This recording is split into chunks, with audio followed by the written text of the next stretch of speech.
സങ്കീർത്തനം 51:7 ഞാൻ നിർമ്മലനാകേണ്ടതിന് ഈ സോപ്പുകൾ എന്നെ ശുദ്ധീകരിക്കണമേ. ഞാൻ ഹിമത്തേക്കാൾ വെളുക്കേണ്ടതിന് എന്നെ കഴുകണമേ. യേശുവിന്റെ കൂടെ നടന്ന പത്രോസ് യേശുവിനെ അറിയുകയില്ല എന്ന് 3 വട്ടം പറഞ്ഞു. കോഴി കൂവിയപ്പോൾ യേശുവിന്റെ വാക്കുകൾ ഓർത്ത് പുറത്തിറങ്ങി മനം നൊന്ത് കരഞ്ഞു പശ്ചാത്തപിക്കുന്നു. ഈ ആത്മാർത്ഥമായ അനുതാപം അദ്ദേഹത്തിന്റെ ഹൃദയത്തെ ശുദ്ധീകരിപ്പാനിടയായി. പിന്നീട് ക്രിസ്തുവിന്റെ ഏറ്റവും വലിയ അപ്പോസ്തലനായി മാറുകയും ചെയ്തു.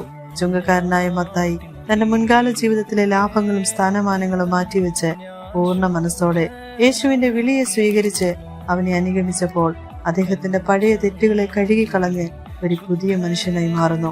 51 സങ്കീർത്തനത്തെ ദാവീദിന്റെ പ്രാർത്ഥന തന്റെ തെറ്റുകളെല്ലാം ഏറ്റുപറഞ്ഞ് കർത്താവ് ശുദ്ധീകരണം പ്രാപിക്കുകയാണ്.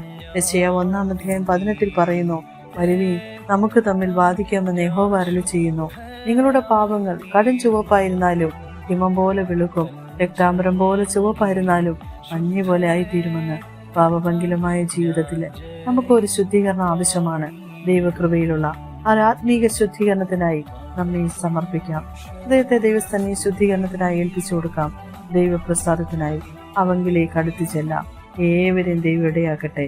ആമേൻ.